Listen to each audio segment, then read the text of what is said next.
If you were to be named after your one defining trait, what would you be called?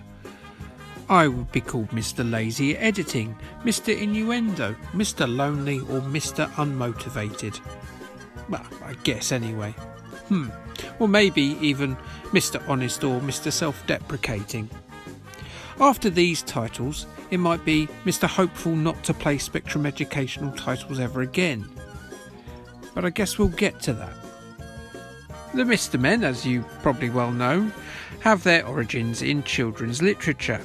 You know, if you've been a child at any point in the last 50 years, you probably know that. Author Roger Hargreaves penned the first batch of Mr. Men tales in 1971, with each small book introducing a different character with a single defining personality trait. These traits would invariably be used to convey a moral lesson, so your kid might not end up being a vile little sociopath. Maybe more kids today need to read the Mr. Men books, eh? Old man shouting at a cloud. Roger would then go on to make the 1981 book series Little Miss, but would sadly lose his life in 1988, with son Adam continuing his father's work from that point in. The iconic characters of Mr. Happy, Mr. Tickle, Mr. Bump and Mr. Greedy were simple in design and concept, yet beloved by children from the 70s to the present day, with hundreds of tales in the series at this point. The original TV show based on the Mr. Men debuted on BBC One just 3 years after the books did, and they were voiced by Dad's Army alum Arthur Lowe. Yes, Captain Mannering himself.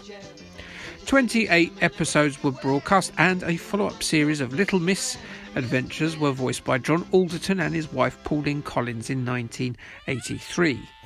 A newer series that combined the two properties emerged on Nick Jr. and Channel 5 in 1995, with a revamped show appearing in 2008 that had a really cool intro sequence with Mr. Tickle on a molesting rampage.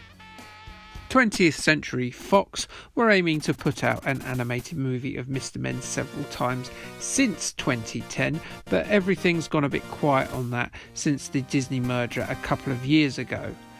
It's probably been Mr. Bumped Off. Microsoft acquired the rights to the Mr. Men game license in the early 80s and decided to give you a learning with a series of educational games, starting with First Steps in 1983, then followed by Word Games in 1984, with Here and There bringing up the rear in 1985. Other games were planned by Microsoft under the Mr. Men banner, with Invisible Mr. Men and Mr. Men's Magic Story Maker, however, being cancelled, and thank God for that, because I'd rather not sit through that many educational games at once like I had to do with Paddington. Another game called High Bouncer, based on the adventures of Mr. Bounce rather than the neighbour's Labrador that got married, did make an appearance on the Commodore 64 and BBC Micros in 1985, but Microsoft decided to save the Spectrum the ignominy of its presence. Going with the Spectrum games, First Steps with the Mr. Men has several mini-games, a mixture of the dull and the mundane. Mr. Greedy appears first, and the portly chap is very keen to neck as many ice cream cornets as possible, which are located in the corners of the screen. 5 increasingly difficult screens filled with walls try to separate glutton from dairy, and it's pretty simple stuff as a game for 4-year-olds, as it should be. The 5, 6, 7, 8 and 9 keys, along with the 0 key, are terrible really to manoeuvre your little chap about, but they were designed to work with a key overlay for the children, so I kind of feel I have to let it off. Mr. Silly has to stack hats in the next game, and this is apparently designed to help kids to learn how to read. Apparently read hats. Okay. This also repeats a lot, and I got so bored with Silly's haberdashery hilarity that I forgot to play Mr. Forgetful's wardrobe game and Mr. Forgetful's letter game. How silly and forgetful of me.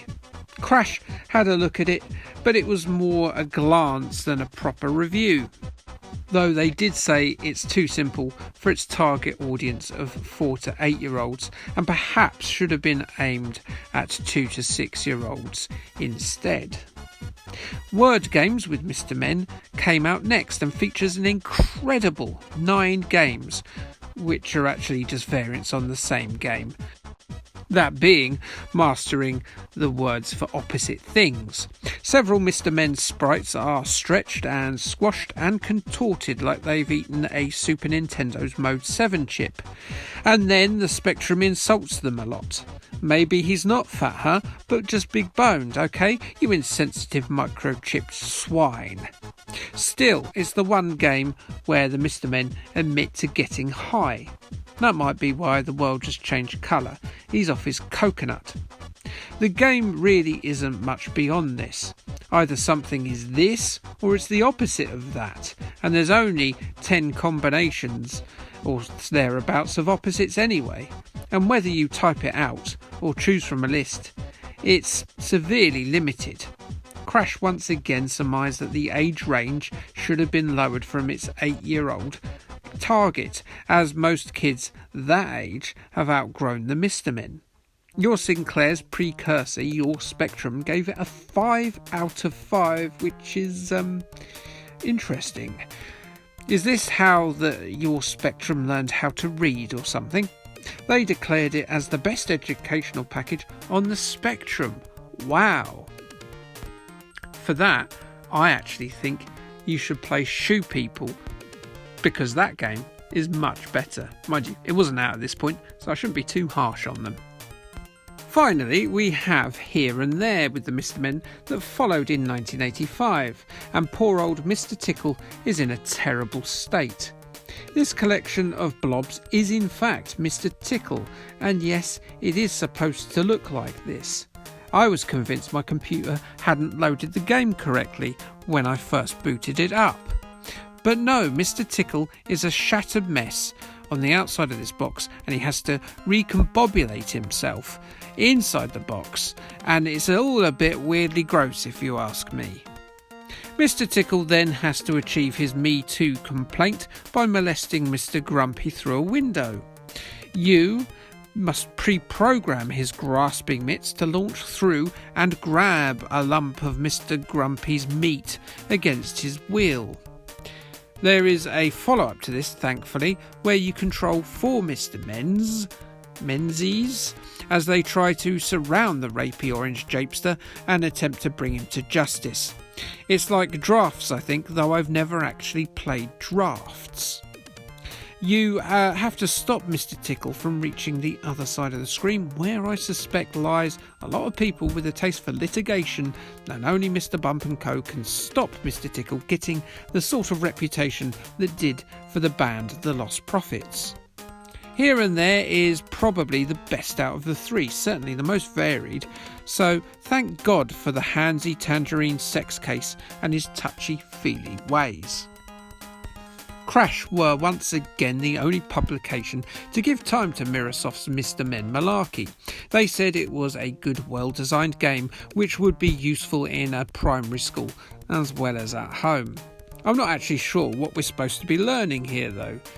Touching people up at a school? Maybe that explains why that teacher at my school was sacked and wasn't allowed within the grounds of the school again. He must have played this first.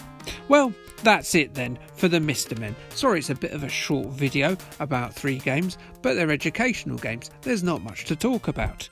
It's a series of games that, much like the Paddington ones, are just hard for me to judge with my miserablest 40-something eyes. Next episode, we go away from education and more into exploration, as we take on James T. Kirk, Spock, Bones and all the others of the crew of the Enterprise. Okay, thanks and bye.